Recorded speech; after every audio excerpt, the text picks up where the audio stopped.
कहानी के स्टार्टिंग में हमें एरिस किंगडम को दिखाया जाता है। उसकी खूबसूरती को देख वहां के लोग काफी खुश थे और उन्हें किसी बात की चिंता नहीं थी।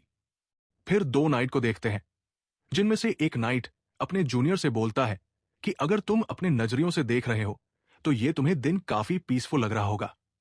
फिर अचानक से गुस्सा होकर वो रिवॉल्यूशनरी आर्मी के बारे में उसे बताता है, तो दूसरा नाइट कहता है कि हाँ मैं जानता हूं।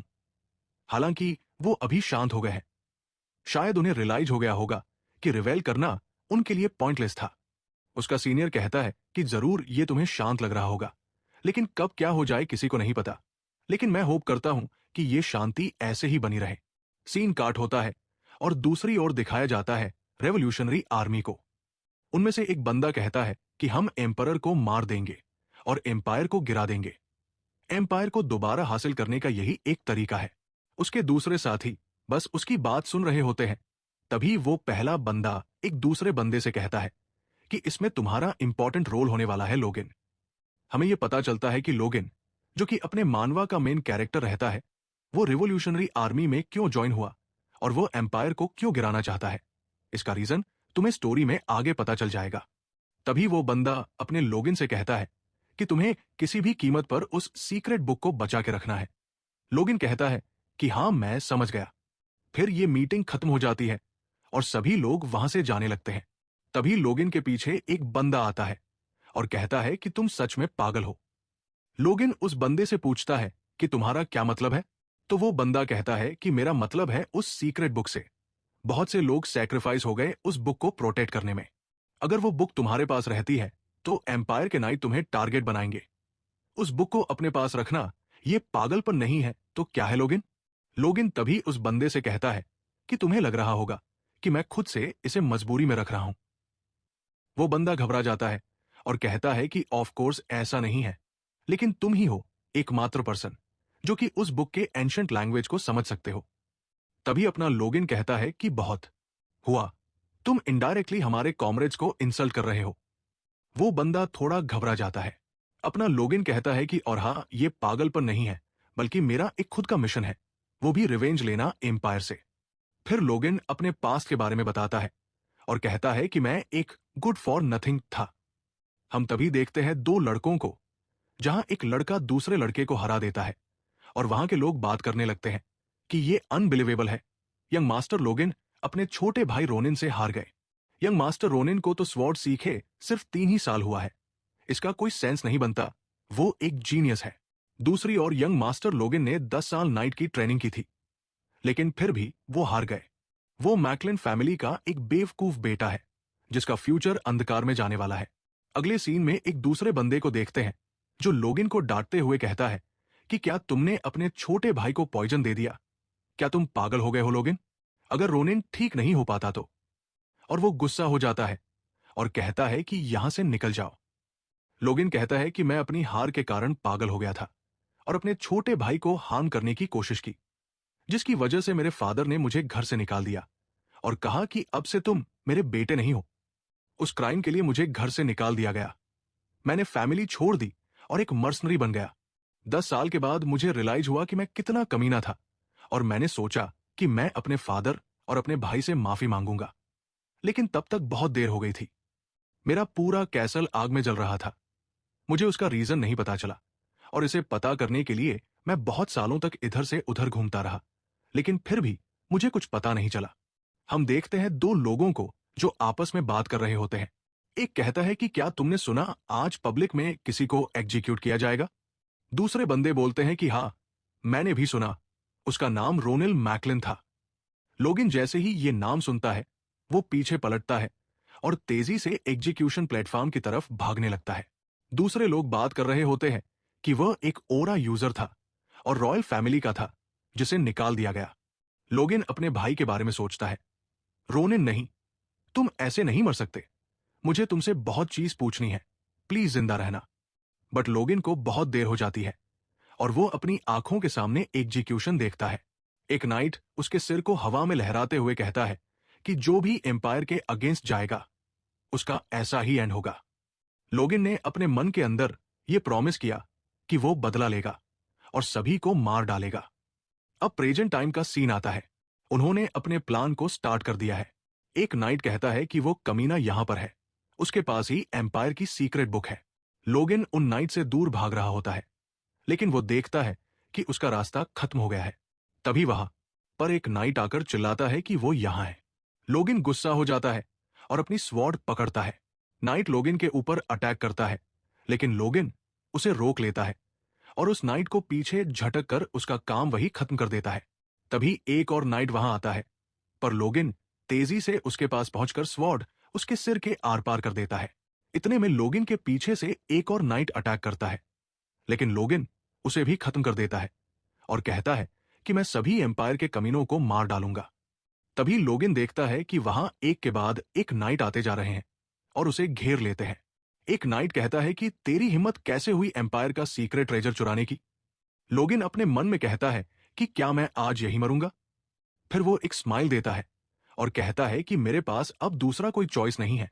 वो अपने हाथ में रखे हुए एक बॉल को फोड़ देता है और कहता है, चलो सभी एक साथ मरे। वहां एक तेज लाइट चमकती है जो पूरे कैसल के बाहर तक दिखाई देती है। लोगिन कहता है कि रिग्रेट से भरा लाइफ जो कि मैं रिवेंज के लिए जी रहा था। हालांकि मैं उस एम्परर को नहीं मार पाया, लेकिन मैं कंफर्ट हूं कि मैंने उसके कुछ कमीनों को तो मार डाला। लेकिन मेरा सबसे बड़ा रिग्रेट माफी मांगना था अपने फैमिली, भाई और फादर से। शायद अगर मैं हेवन जाता हूं तो मैं उनसे माफी मांग सकूं। अगले सीन में देखते हैं लोगिन को जो सो के उठता है और हमें पता चलता है कि वो पास्ट में आ गया है। वो अपना सर पकड़ता है और कहता है कि ये दर्द, वेट, अगर मैं मर गया हूं तो ये दर्द कैसा। तभी वहां एक बंदा आता है और कहता है कि यंग मास्टर आप जाग गए, क्या आप ठीक है। लोगिन हैरानी से उसे देखता है और कहता है कि तुम तो रखो। वो बंदा कहता है कि हां मैं रखूं, आपका मेन सर्वेंट। लोगिन अपने मन में सोचता है कि वो तो 20 साल पहले मर गया था। लोगिन उससे पूछता है कि तुम कैसे जिंदा हो। यह सुनकर वो हैरान हो जाता है और चिल्लाते हुए कहता है कि लगता है यंग मास्टर के सर में अभी भी दर्द है, जल्दी डॉक्टर को बुलाओ। लोगिन खिड़की के बाहर देखता है जहां नाइट ट्रेनिंग कर रहे होते हैं। उसकी नजर फैमिली सिंबल पर जाती है और वो सोचता है कि क्या ये कोई सपना है। तभी गेट खुलता है और उसका छोटा भाई रोनिन आता है और पूछता है कि भाई क्या तुम ठीक हो। लोगिन हैरान होकर उसे देखता है। रोनिन घबरा रहा होता है और उसके पसीने निकल रहे होते हैं। लोगिन को याद आता है कि पहले ड्यूल में हारने के बाद जब रोनिन उससे मिलने आया था, तब लोगिन ने उसके ऊपर तकिया फेंकते हुए उसे गालियां देकर भगा दिया था।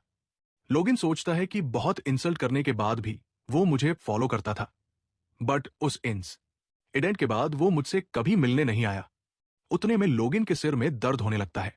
सर्वेंट कहता है कि यंग मास्टर को रेस्ट की जरूरत है, आप जा सकते हैं। पर लोगिन उसे रोकता है और रोनिन को पास बुलाता है।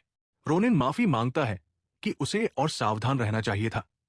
लोगिन कहता है कि तुम्हें माफी मांगने की जरूरत नहीं है, सब मेरी गलती है, मुझे माफ कर दो। दोबारा सिर में दर्द होने पर लोगिन मन में सोचता है कि रोनिन जैसा काइंड पर्सन किंगडम के अगेंस्ट लड़ने के कारण मर गया। वो रोनिन को गले लगा लेता है और रोने लगता है। रोनिन थोड़ा इमोशन हो जाता है और उसे गले लगाने देता है। कुछ देर बाद रोनिन वहां से चला जाता है। फिर लोगिन सीरियस हो जाता है और कहता है कि अगर मैं पास्ट में आ गया हूं तो मैं सब कुछ बदल दूंगा। तभी एक मेड आती है और माफी मांगती है। लोगिन को याद आता है कि वो पहले अपने सर्वेंट के साथ अच्छा ट्रीट नहीं करता था। वो उनसे नरमी से बात करता है और पेन पेपर मांगता है। सर्वेंट रेक हैरान हो जाता है कि मास्टर ने उसे थैंक्स कहा। लोगिन अपने मन में कहता है कि मुझे शांत होना होगा। सबसे इंपॉर्टेंट चीज जो पास्ट लाइफ में हुई है उसे रिकॉर्ड करना होगा। एम्पायर के अगेंस्ट वॉर 10 साल बाद होगी, लेकिन उससे पहले मुझे उस वॉर को रोकना होगा जो 1 साल बाद मेरी फैमिली के अंदर स्टार्ट होगी। इसके लिए मुझे सबसे पहले फादर से मिलना होगा। सीन काट होता है जहां पैट्रिक मैकलिन के पास मैसेज जाता है कि लोगिन मिलना चाहता है। लोगिन जब फादर के पास जा रहा होता है तो मेड्स और सर्वेंट्स उसे देख डर जाते हैं। एक मेड के हाथ से कपड़े गिर जाते हैं। लोगिन उसे सहारा देता है और मुस्कुराता है, जिससे वो और भी डर जाती है। लोगिन मिरर में खुद को देखकर कहता है कि उन्हें एडजस्ट होने में टाइम लगेगा। वो अपने फादर के पास पहुंचकर उन्हें ग्रीट करता है। लोगिन इमोशन होकर मन में उनसे माफी मांगता है। उसके फादर पूछते हैं कि तुम यहां क्यों आए हो। पैट्रिक मैकलिन, जो कि हाउस ऑफ बैरन मैकलिन के लीडर हैं, वो ऊपर से क्रूर दिखते हैं पर असल में वैसे नहीं है। लोगन उनसे आइसोलेट ट्रेनिंग की परमिशन मांगता है। वो समझाता है कि वॉर जीतने के लिए टेरिटरी फोर्स और पैसा चाहिए। मैकलिन फैमिली गरीब है और लोएस्ट रैंक पर आती है। लोगन को पता है कि 9 महीने बाद एक इंसिडेंट होगा जिससे वो बहुत पैसा कमा सकता है, पर उसके लिए उसे स्ट्रांग बनना होगा। उसके फादर पूछते हैं कि क्या तुम छोटे भाई से हारने के बाद भाग रहे हो? लोगन कहता है कि नहीं, मुझे रियलाइज हुआ है कि मैं कितना वीक और इमैच्योर था। अब मैं खुद को कंट्रोल करना चाहता। ओह। उसके फादर राहत की सांस लेते हैं और कहते हैं कि लग रहा है इस बार तुम सच बोल रहे हो। वो उसे 3 महीने की आइसोलेट ट्रेनिंग की परमिशन दे देते हैं और जाते जाते उसे अपना ध्यान रखने को कहते हैं। सीन काट होता है कुछ दिन बाद, जहां लोगिन ट्रेनिंग की परफेक्ट जगह पर पहुंच जाता है। वो अपने बैग से डिवाइन सीक्रेट बुक निकालता है जिसे उसने पिछली लाइफ में याद करके जला दिया था और अब दोबारा लिख लिया है। ये बुक एंशंट हीरो की है जिसकी तकनीक से ड्रैगन को भी हराया जा सकता है। लोगिन कोर बनाने की प्रैक्टिस स्टार्ट करता है। उसे लगता था कि इसमें 3 महीने लगेंगे, पर वो नोटिस नहीं करता कि उसके आसपास की एनर्जी तेजी से इकट्ठा हो रही है। अचानक उसे रियलाइज होता है कि उसका कोर तो पहले ही बन गया है। वो एक स्वॉर्ड लेता है और पावरफुल स्लैश करता है। वो खुश होता है कि उसकी एकाग्रता और सेंस बदल गए हैं। दिन बीतते जाते हैं और ट्रेनिंग के आखिरी दिन वो अपनी पावरफुल तकनीक स्लैशिंग वे का इस्तेमाल करता है। वो एक जोरदार स्लैश मारता है जिससे एक बड़ा पेड़ बीच से कट जाता है। लोगिन थक कर बैठ जाता है, पर वो अपनी पावर देख दंग रह जाता है। वो कहता है कि ये पावर मेरी इमेजिनेशन से भी बियॉन्ड है। उसे लगता है कि अब वो फादर को रिजल्ट दिखाने के लिए रेडी है, पर मिलने से पहले उसे नहाना होगा। है कि इस रिजल्ट को फादर को बताऊं, लेकिन फादर से मिलने से पहले मुझे सबसे पहले नहाना होगा। सीन काट होता है केसल की ओर और लोगन कहते हैं, क्या तुमने क्या कहा? तो एक नाइट कहता है कि मुझे माफ करना यंग मास्टर, लेकिन अब पेट्रियार्क से नहीं मिल सकते, तो प्लीज आप यहां से चले जाओ। तब लोगन कहता है कि लेकिन मैं क्यों नहीं मिल सकता, क्या हुआ, बीमार है? वो नाइट एटीट्यूड से बोलता है कि फैमिली के लोग के अकॉर्डिंग आप पेट्रियार्क से नहीं मिल सकते, भले ही आप डायरेक्ट ब्लड लाइन के क्यों ना हो। अगर आपको पेट्रियार्क से मिलना है तो आपको उसके लिए अपॉइंटमेंट लाना होगा। रिक कहता है लोगन से ये फैमिली का रूल है जो कि सालों पुराना है, जो कि बंद हो गया है। लोगन कहता है कि लेकिन मैं 3 महीने पहले ही तो फादर से मिला था।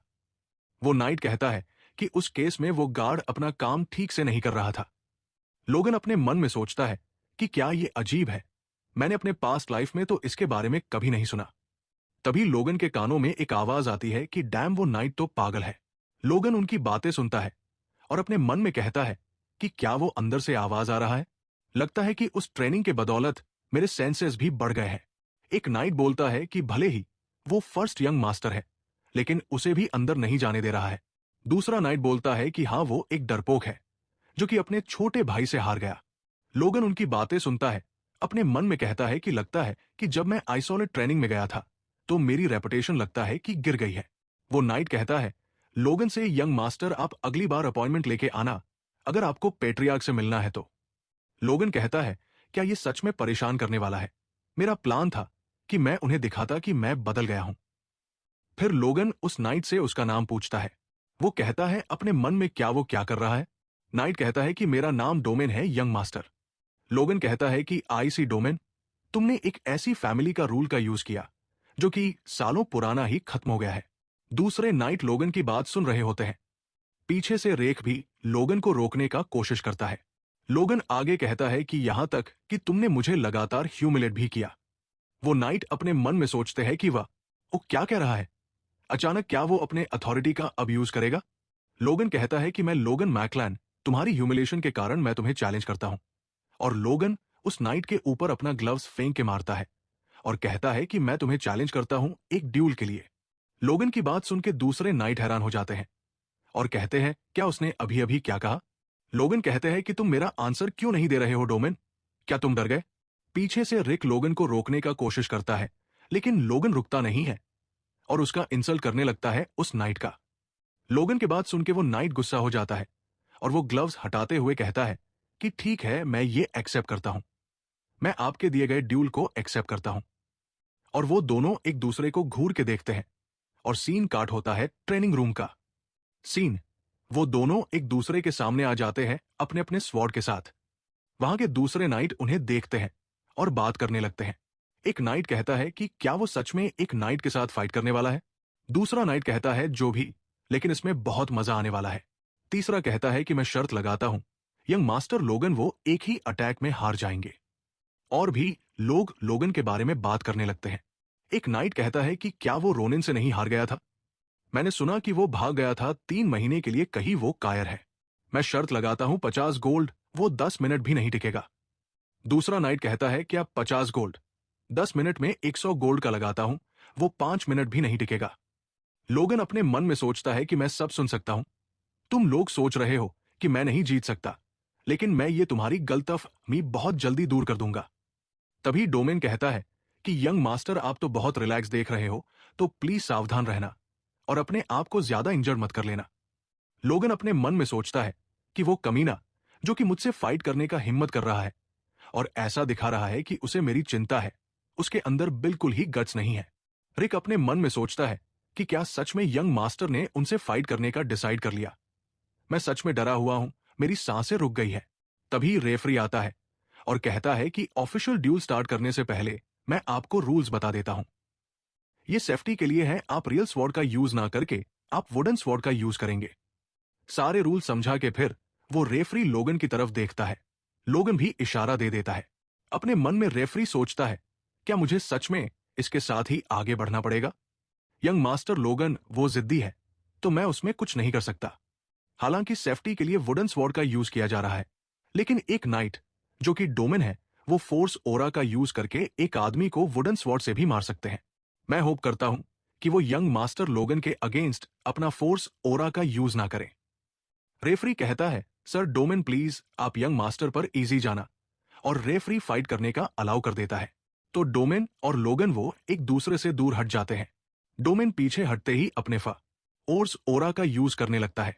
दूसरे नाइट हैरान हो जाते हैं उसको ऐसा करते हुए देख के। एक नाइट कहता है, सर डोमेन मुझे मत बताना कि वो अपने फोर्स ओरा का यूज करने का प्लान कर रहे हैं।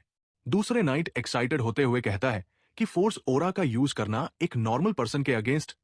अब तो यंग मास्टर गए।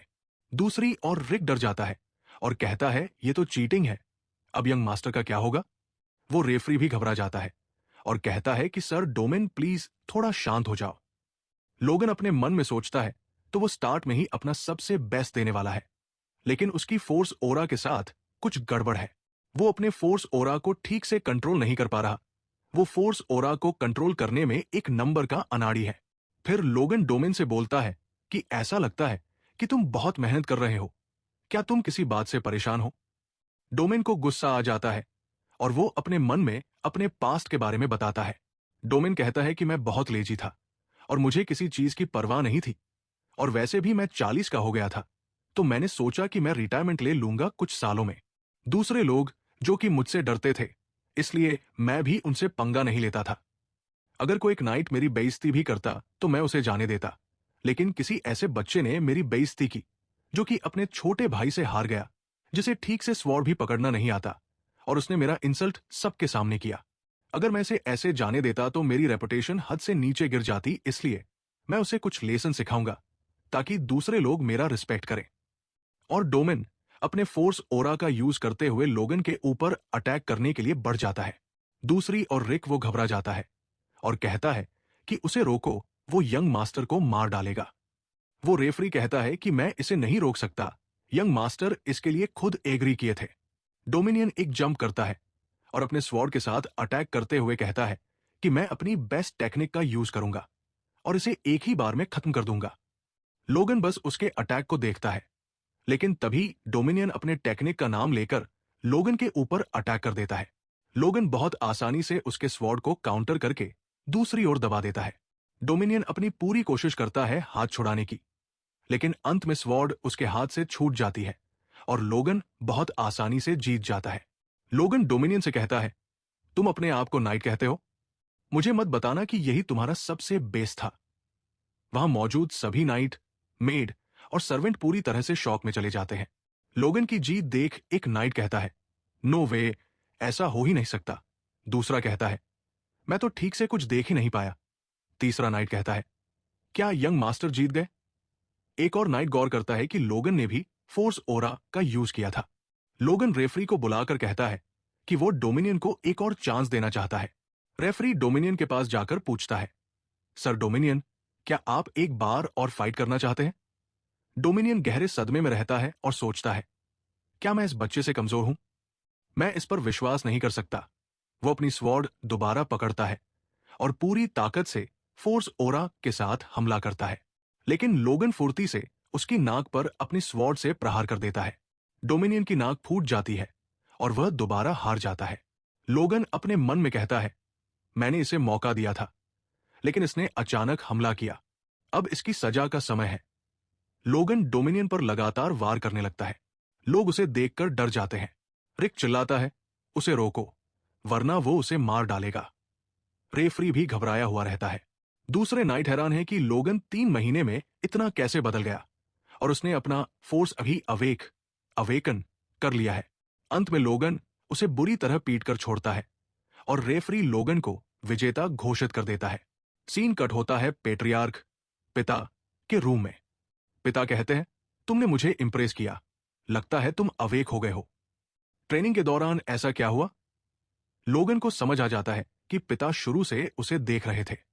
वो झूठ बोलते हुए कहता है, सच कहूं तो और मुझे भी ठीक से पता नहीं, बस मैंने अपने लालच को त्याग दिया और मानसिकता को ट्रेन किया, जिससे मुझे फोर्स महसूस होने लगा। लोगन मन में सोचता है कि यह एहसास उसे पिछली जिंदगी में 40 साल की मेहनत के बाद हुआ था, जो इस बार जल्दी मिल गया। पिता पूछते हैं कि जीत के बाद भी उसने डोमिनियन को इतना क्यों पीटा? लोगन जवाब देता है, वो इसी के लायक था। वो अपनी फैमिली की ब्लडलाइन को बेवकूफ कह रहा था और मेरी मां का अपमान कर रहा था। अगर मैं उसे नहीं रोकता तो वो जहर की तरह पूरी फैमिली में फैल जाता। अगर हम अपने नाइट्स को कंट्रोल नहीं कर सकते तो परिवार का पिलर गिर जाएगा। लोगन ने मर्सनरी लाइफ में सीखा था कि ग्रुप पर कंट्रोल न हो तो सब बर्बाद हो जाता है। पिता उसकी बात समझ जाते हैं और उसे माफ कर देते हैं, लेकिन चेतावनी देते हैं कि अगली बार कुछ भी करने से पहले उनकी परमिशन ले। तभी पिता बताते हैं कि लोगन की फियों से होने वाली पत्नी रीना उससे मिलने आ रही है। रीना वोल्फ तुमसे मिलने यहां आने वाली है। यह सुनकर लोगन के चेहरे पर एक डरावनी और रहस्यमयी मुस्कान आ जाती है।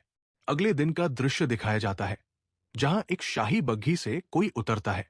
तभी घोषणा होती है कि प्रिंसेस रीना वोल्फ का आगमन हो रहा है। जैसे ही प्रिंसेस रीना महल के अंदर कदम रखती है, वहां मौजूद सभी नौकर और नाइट उनकी खूबसूरती को देखकर दंग रह जाते हैं। हर कोई आपस में चर्चा करने लगता है कि यंग मास्टर लोगन कितने खुशकिस्मत है कि उन्हें इतनी सुंदर मंगेतर मिली है। प्रिंसेस रीना वास्तव में बेहद खूबसूरत लग रही थी। रीना आगे बढ़कर लॉर्ड पैट्रिक मैकलेन का अभिवादन करती है और कहती है, लॉर्ड मैकलेन, आपको देखे हुए बहुत समय बीत गया है। पैट्रिक मुस्कुराते हुए जवाब देते हैं, सच में तुम अब काफी बड़ी और पहले से कहीं ज्यादा सुंदर हो गई हो। वहां खड़ा रिक भी रीना की सुंदरता को देखकर हैरान था। वो सोचता है कि जब उसने रीना को आखिरी बार देखा था तब वो बहुत छोटी थी, लेकिन जब रिक लोगन की तरफ देखता है तो उसे हैरानी होती है, क्योंकि लोगन के चेहरे पर खुशी का कोई नामोनिशान नहीं था। इसके बाद रीना एक पत्र निकालती है और बताती है कि यह पत्र काउंट ने पैट्रिक के लिए भेजा है। वो कहती है, मेरे प्रिय मित्र बैरन पैट्रिक मैकलेन, और वो उस पत्र को पढ़ना शुरू करती है। रीना करीब 30 मिनट तक उस लंबे पत्र को पढ़ती रहती है, जिसमें कई महत्वपूर्ण बातें लिखी होती हैं। इतने बड़े लेक्चर सुनने के साथ ही वहां के दूसरे जो नाइट रहते हैं वो परेशान हो जाते हैं। वो थक जाते हैं इतना लेक्चर सुन सुन के। तभी एंड में रीना आगे पढ़ती है मेन टॉपिक को। आई होप कि आप इस सर्कमस्टेंसेस को समझें, और मेरा रिक्वेस्ट है कि हम इस अरेंज मैरिज को तोड़ना चाहते हैं, कीवन वोल्फ की तरफ से। बस यही था, और वो उस लेटर को अपने मेड को दे देती है। वहां पर एक पल के लिए शांति हो जाती है। लोगन अपने मन में सोचता है कि उसने जो कहा उसका रियल मैसेज साफ है, और लोगन डेफिनेशन करता है कीवन वोल्फ का, आई मीन उस रीना के फादर, जो कि कहना चाहते हैं रियल मैसेज। मैंने सोचा था कि बैरन पैट्रिक वो एक ऑरा यूजर बन जाएगा, लेकिन 20 साल से भी ज्यादा टाइम हो गया है, लेकिन वो अभी भी एक हाई रैंक नाइट पर ही अटका हुआ है। और सच कहूं तो तुम्हारा बेटा भी एक नंबर का स्टूपिड है, जो कि अपने छोटे भाई से ही हार गया। तो इसलिए कोई रीजन नहीं बनता कि मैं किसी लो स्टैंडर्ड के साथ अपना हाथ मिलाऊं। तो चलो अब हम अपने अपने रास्ते चलें। हम दोनों का अब कोई लेना देना नहीं है एक दूसरे के साथ।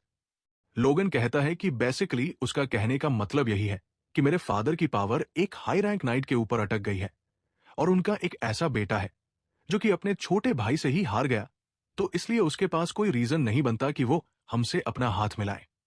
पैट्रिक भी समझ जाता है कि उसकी फैमिली की बेइज्जती हो रही है, और वो गुस्सा हो जाता है और कहता है कि बिना प्रॉपर रीजन के सगाई को तोड़ना।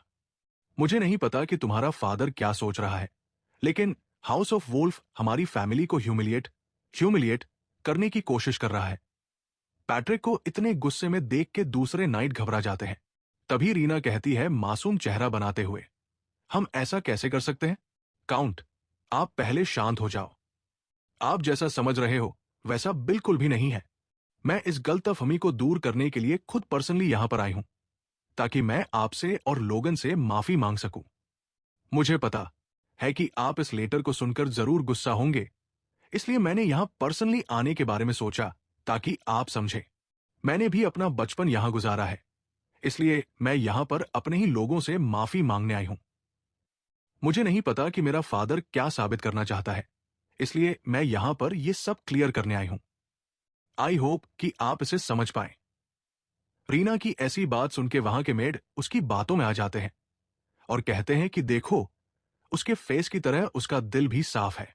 दूसरी ओर लोगन को इससे घंटा फर्क नहीं पड़ रहा होता है कि अभी क्या हो रहा है। तभी पैट्रिक की वाइफ मारिया कहती है, मैं उस सर्कमस्टांसेस के बारे में सुनना चाहती हूं। सगाई को तोड़ने का क्या रीजन है?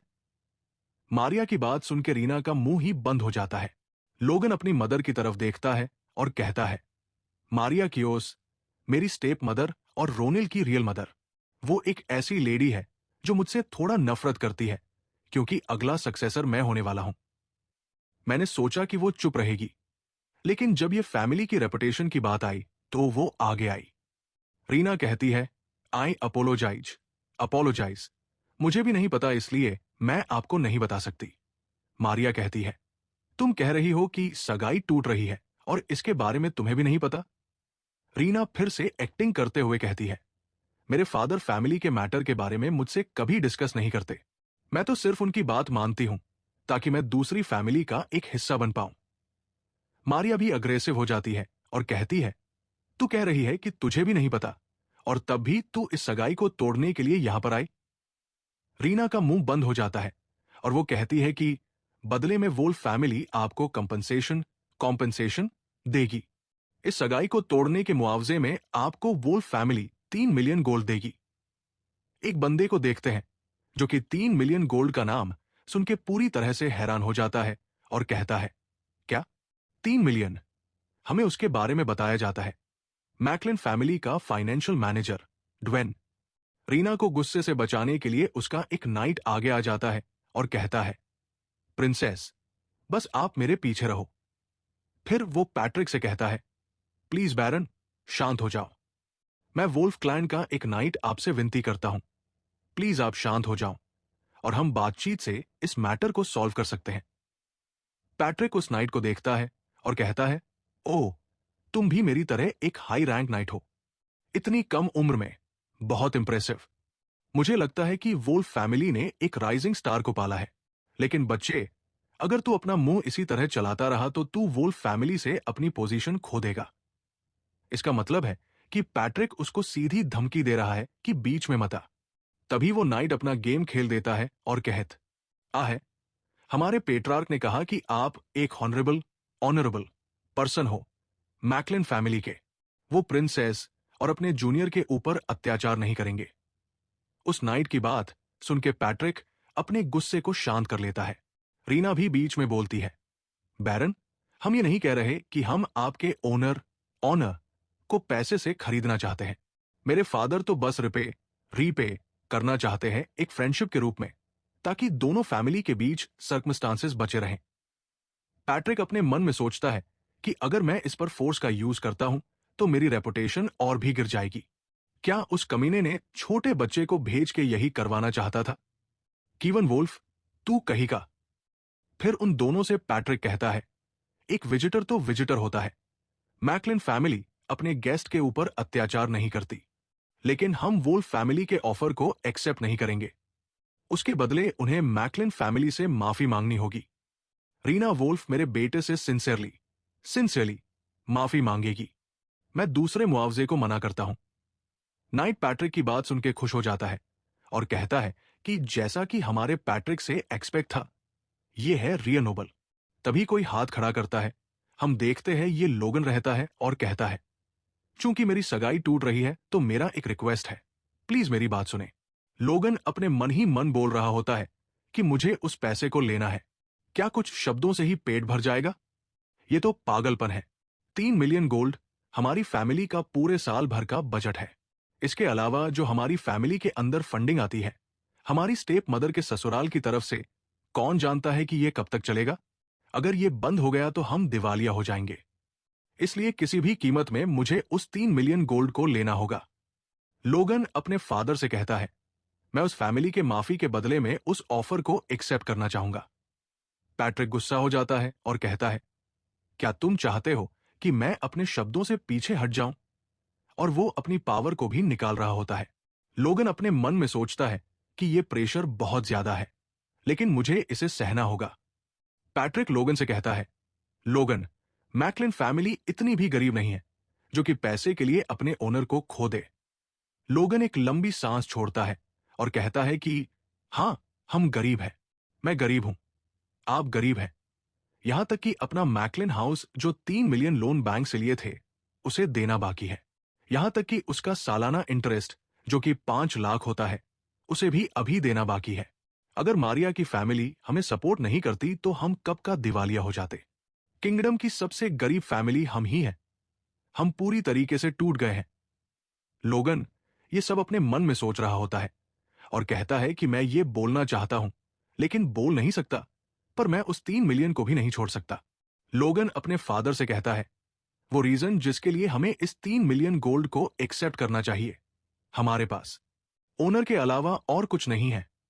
उसके फादर कहते हैं, क्या तुम चाहते हो कि मैं अपने ओनर के बदले अपने वर्ड से पीछे हट जाऊं? लोगन कहता है, मुझे माफ करना, लेकिन वो फैमिली एक हाई स्टैंडर्ड की फैमिली है और वो एक काउंटी भी है। अगर वो हमें ऑफर दे रहे हैं तो हमें उस ऑफर को लेना चाहिए। अगर हम ये नहीं लेते हैं तो वो सोचेंगे कि हम वुल्फ फैमिली से डर रहे हैं और हम उन्हें अपना लॉर्ड मान रहे हैं। हालांकि हमने ये नहीं किया, इसलिए मैं ये चाहता हूं कि हम उस ऑफर को एक्सेप्ट करें ताकि ये रूमर्स ना फैले। रीना कहती है, लोगन जो कह रहा है, हमारी फैमिली ऐसी नहीं है जो कि ऐसी रूमर्स फैलाएगी। हम मैकलिन फैमिली के ओनर की रिस्पेक्ट करते हैं। लोगन उसको चुप कराते हुए कहता है, तू चुप रह। एक तो तू यहां सगाई तोड़ने आई है और तू कह रही है कि मैं मजबूर हूं और सिर्फ मैं अपनी फैमिली की बात मान रही हूं। ये कितना रिडिकुलस है। इसलिए अपनी कैची की तरह जवान चलाना बंद कर और तू चुप रह। ये हमारी फैमिली के बीच की बात है। लोगन की ऐसी बात सुन के रीना हैरान हो जाती है। वो कुछ नहीं बोल पाती। लोगन अपने मन में कहता है कि मेरे प्रीवियस लाइफ में लोगन बहुत लंबी चौड़ी कहानी सुनाता है, लेकिन मैं इसे शॉर्ट में बताता हूं। लोगन कहता है कि सगाई टूटने के बाद, नाइट डिनर के बाद, उसने मुझे अपने पास बुलाया और उसने मुझसे कहा कि मुझे माफ करना, ऐसी सिचुएशन बन गई है कि हमें ब्रेकअप करना पड़ रहा है, लेकिन जाने से पहले मैं तुम्हारे साथ एक अच्छी मेमोरी बनाना चाहती हूं। तो लोगन भी उसकी बातों में आ जाता है। तभी रीना चाकू से अपने कपड़े को फाड़ने लगती है। लोगन उसे रोकता है, कहता है, रीना। तो रीना उतने में वही चाकू लेकर लोगन की तरफ फेंक देती है। लोगन हैरान हो जाता है, लेकिन अपना स्वॉर्ड निकाल के उस चाकू से बच जाता है। रीना कहती है, तुम्हें क्या लगता है कि मैं तुम जैसे लोगों के पास रहूंगी? लोगन को समझ में नहीं आता, तो उतने में रीना कसके चिल्ला देती है। तभी उसका नाइट वहां पर आता है और रीना को ऐसी हालत में देख लेता है जो रो रही होती है। लोगन को ज्यादा टाइम नहीं लगता इसे समझने में कि रीना ने उसका बहुत बड़ा काट दिया है। प्रेजेंट टाइम में वो कहता है कि उस कुत्ती ने मुझे फंसा दिया था, लेकिन मैं श्योर हूं कि डिनर के बाद उसका यही प्लान होगा। ये सब मेरे पास्ट लाइफ में हुआ था, लेकिन इस बार मैं ऐसा कुछ नहीं होने दूंगा और मैं सब कुछ बदल दूंगा। उस कमीनी की वजह से मैंने अपनी पिछली लाइफ में उसके बाद किसी लड़की के ऊपर भरोसा नहीं किया, लेकिन इस बार सब अलग होगा। फिर लोगन कहता है, मुझे लगा कि अगर मैं धीरे धीरे उन्हें दिखाऊं कि मैं कैसे बदल रहा हूं, तो वो कंफर्ट हो जाते और फिर किसी दिन मेरी फैमिली भी बदल जाएगी। मैं यही सोच रहा था, लेकिन जब मैंने डेमियन से फाइट किया, तब मुझे रियलाइज हुआ, कुछ ऐसे भी टाइम आते हैं जो बदलने के बाद भी नहीं बदलते। लेकिन खुद को चेंज करना ताकि तुम्हारी फैमिली तुम पर भरोसा करे, ये मेरे लिए करना थोड़ा हार्ड है। लेकिन रीजन वट, जो कि 9 महीने बचे हैं आने में, मेरी फैमिली के अंदर मेरा रेपुटेशन वो मैटर नहीं करता। अगर मुझे अपनी फैमिली को बचाना है तो मैं बचाऊंगा, भले ही मुझे अपने ओनर को लात मार के फेंकना ही क्यों ना पड़े। और वो कहता है, प्रिंसेस रीना, मैं तुम्हारे कंपनसेशन को एक्सेप्ट करता हूं। मेरी फैमिली के ओनर की परवाह किए बिना रीना भी एक पल के लिए हैरान हो जाती है। तभी उसके फादर बोलते हैं, लोगन, क्या तुम मेरी बातों को डिनाय कर रहे हो? लोगन कहता है, माफी के कुछ शब्दों से मैं सेटिस्फाइड नहीं हो सकता। किसे पता कि वो माफी सच्ची है कि नहीं? वो एक हवा की तरह है जो कभी भी गायब हो जाएगी। लोगन की ऐसी बात सुन के पैट्रिक का मुंह ही बंद हो जाता है। रीना कहती है, वोल्फ फैमिली आपकी विश को पूरा करेगी। बैरन पैट्रिक ऑफ हाउस मैकलिन, आपकी चॉइस क्या है? और एक पल के लिए वहां पर सन्नाटा हो जाता है। लोगन अपने मन में सोचता है कि वो ऐसा इसलिए कर रही है क्योंकि वो अपने फादर को बचाना चाहती है और उसने जो ऑफर दिया है वो उसे देने से भी बचना चाहती है। पैट्रिक कहता है, मैकलिन फैमिली के रिप्रेजेंटेटिव के रूप में मैं सच कहूं तो मैं माफी से काफी सेटिस्फाई था। हालांकि मैं इसे डिसाइड करने के लिए अपने बेटे के ऊपर छोड़ता हूं। अगर माफी सिंसियरली हुई तो। तभी उसकी वाइफ रोकते हुए कहती है, हनी, तो वो अपना मुंह मोड़ लेता है। वहां पर जितने सारे लोग थे वो एक दूसरे से बात करने लगते हैं, काना फूसी करने लगते हैं। अब ये सारा डिसीजन लोगन के ऊपर है। रीना को भी टेंशन हो रही होती है कि आखिर लोगन क्या बोलेगा। तभी उसके फादर लोगन को कहते हैं, लोगन, जो भी कहना सोच समझ के कहना। अगर तुम पैसे चुनते हो ओनर के बदले, तो फ्यूचर में जाकर ये तुम्हारे लिए एक बिजनेस बन जाएगा। लोगन अपने फादर की ओर देखता है, जो सोच रहे होते हैं कि वो माफी मांग लेगा, लेकिन लोगन का इरादा कुछ और ही रहता है। वो कहता है अपने मन में, मुझे माफ करना फादर, मैं फिलहाल किसी के सामने झुक नहीं सकता। फिर वो बोलता है सबके सामने, जैसा कि सगाई टूट रहा है, मैं वोल्फ फैमिली के माफी के बदले उनके कंपनसेशन को एक्सेप्ट करूंगा। लोगन की स्टेप मदर उसके ऐसे डिसीजन से काफी खुश हो जाती है और दूसरी ओर रीना का मुंह बंद हो जाता है। तभी लोगन के फादर बोलते हैं, मैंने सोचा था कि तुम थोड़े बदल गए हो, लेकिन तुम और भी ज्यादा बुरे हो गए हो। मैं मानता हूं कि मैं तुम्हें ओनर का सही शिष्टाचार नहीं सिखा पाया, ये मेरी गलती है। लोगन अपने फादर की चुपचाप बातें सुनता है और अपने मन में कहता है, फादर, मैंने ये सब फैमिली के लिए किया। तभी सीन कट होता है अगले दिन का। हम देखते हैं बहुत सारे गोल्ड कॉइन को और लोगन अपने मन में सोचता है, फाइनली ये मेरे हाथ में लग गया, पूरे 3 मिलियन गोल्ड। देखने में कितना अच्छा लग रहा है। नहीं, मुझे शांत होना होगा। मैं ज्यादा एक्साइटेड नहीं हो सकता। सबसे पहले मुझे ये सारे पैसे बैंक में जमा करने होंगे। उतने में गेट से नॉक नॉक की आवाज आती है। लोगन सोचता है कि ये जरूर रिक होगा और वो कहता है, अंदर आओ। तो अंदर कोई आता है और कहता है, एक्सक्यूज मी यंग मास्टर। लोगन उसको देखता है और कहता है, तुम तो रिक नहीं हो, तुम तो ड्वेन हो। वो बंदा कहता है, जी यंग मास्टर, मैं ड्वेन हूं। लोगन अपने मन में सोचता है, यह है फाइनेंशियल मैनेजर मैकलिन फैमिली का और मेरे फादर का भरोसेमंद आदमी। लेकिन वो यहां क्यों आया है? नहीं, मुझे मत बताना कि जो मैं सोच रहा हूं वो सही है। ड्वेन अपने बारे में बताता है, मेरा नाम ड्वेन है और मैं अपनी लाइफ के सबसे बड़े चैलेंज को फेस कर रहा हूं। मैकलिन फैमिली के फाइनेंशियल मैनेजर के रूप में मैं पूरे बजट को कम ज्यादा करके इस घर को चला रहा हूं। यहां तक कि मुझे पैट्रिक के ससुराल वालों से भी पैसा मांगना होता है। सच में, मैं एक फाइनेंशियल मैनेजर के रूप में एक सबसे बड़ा भिखारी हूं। अगर मेरा होम टाउन यहां नहीं होता तो मैं कब का रिजाइन दे देता। लेकिन आज कुछ ऐसा हुआ है जिसके बारे में मैंने सोचा नहीं था। इससे मैं कुछ साल तक अब कंफर्टेबल लाइफ जी सकता हूं। और मेरा एक अपोनेंट ऐसा है जो कि स्टूपिड है, जिसे कुछ नहीं पता, बस मुझे उससे वो सारा पैसा लेना है। और वो मैनेजर लोगन को मक्खन लगाते हुए कहता है, मैं तो सिर्फ आपको यहां हेलो बोलने आया था। आपने जो कल किया था ये बहुत इंप्रेसिव था। यंग मास्टर, जिस तरह आप बिना डरे, बिना झुके खड़े रहे, ये बहुत इंप्रेसिव था।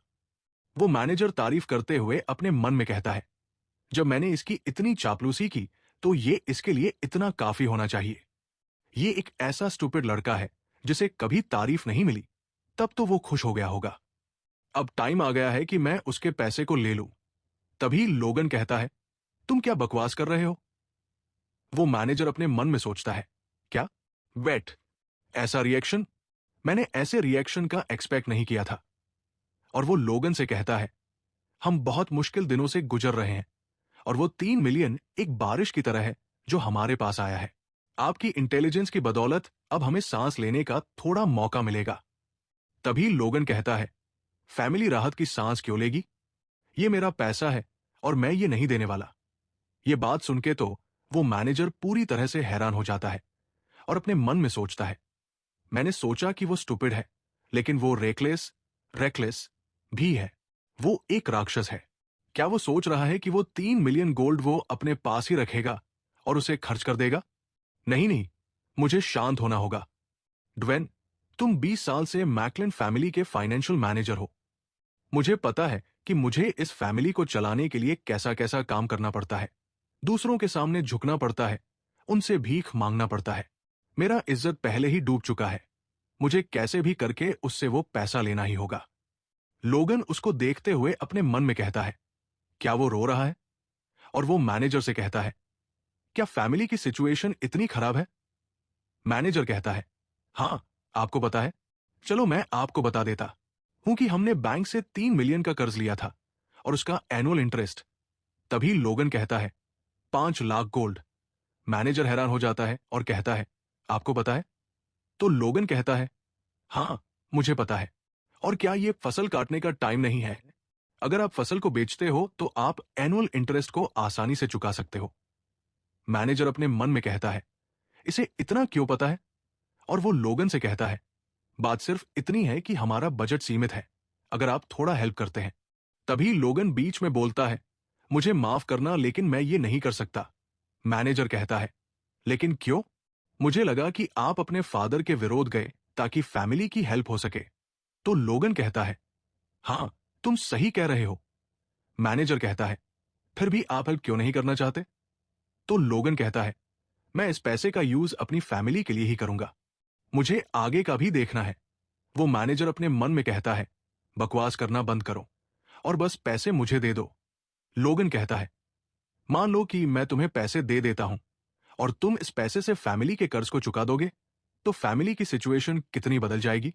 मैनेजर कहता है, हमारे पास एक बड़ा बजट होगा और फैमिली कुछ सालों तक अच्छी चलेगी और हमारे पास सांस लेने का मौका मिलेगा। लोगन कहता है, उसके बाद हम फिर से दिवालिया हो जाएंगे। हमारे पास कुछ नहीं बचेगा, यहां तक कि हमारे पास कोई स्पेशल प्रोडक्ट भी नहीं है। ये एक ऐसा सर्कल है जिसमें हम फंस गए हैं और हम इससे निकल नहीं सकते। इसलिए मेरा प्लान है इस पैसे का यूज करके इस सर्कल को तोड़ना। मैनेजर कुछ नहीं बोल पाता और अपने मन में सोचता है कि ये क्या है? जिस बदमाश को मैं जानता था, क्या वो यही है? मैनेजर को लगा कि लोगन सिर्फ एक बच्चा है जिसे अपनी फैमिली अफेयर की परवाह नहीं है। तभी लोगन कहता है कि मुझे आपसे एक फेवर चाहिए। अगर आप वो फेवर करते हो तो शायद मैं आपको कुछ पैसा दे सकता हूं। तो मैनेजर कहता है कि कैसा फेवर? लोगन एक स्माइल देता है और कहता है कि आपको मेरे लिए बस कुछ मर्सनरीज इकट्ठा करने हैं। तभी रिक पूछता है कि क्या आप सच में इस जगह को छोड़ के जा रहे हो? लोगन कहता है कि हाँ। तो रिक कहता है कि लेकिन आप कहां जाएंगे? आपको ट्रेनिंग से आए हुए ज्यादा टाइम भी नहीं हुआ था और आप दोबारा यहां से जा रहे हो। लोगन कहता है कि मैं पैसे कमाने जा रहा हूं। तो रिक कहता है कि आपके पास तो पहले से ही बहुत सारा पैसा है। लोगन कहता है कि मैं और भी ज्यादा कमाने जा रहा हूं, मुझे और भी ज्यादा चाहिए। रिक कहता है कि लेकिन फैमिली हेड इसके लिए नहीं मानेंगे। पहले ही कैसल का एटमॉस्फेयर आपकी वजह से टेंस है। लोगन कहता है कि मैं उसमें छिप के जाने वाला हूं। रिक हैरान हो जाता है और कहता है, क्या? लोगन उसकी चीख सुनकर बोलता है कि चुप हो जाओ। वो अपने मन में सोचता है कि मेरी रेपुटेशन पहले ही गिर गई है, अगर और भी थोड़ी गिर जाए तो क्या फर्क पड़ता है, क्योंकि मुझे अपनी फैमिली को बचाना है और मेरा ऑनर इंपॉर्टेंट नहीं है। लकली इस टाइम बाहर क्या हो रहा है मैं अच्छी तरह से जानता हूं, क्योंकि ये वही टाइम था जब मुझे फैमिली से निकाला गया था और मैं एक मर्सनरी बन के पूरे किंगडम में घूम रहा था।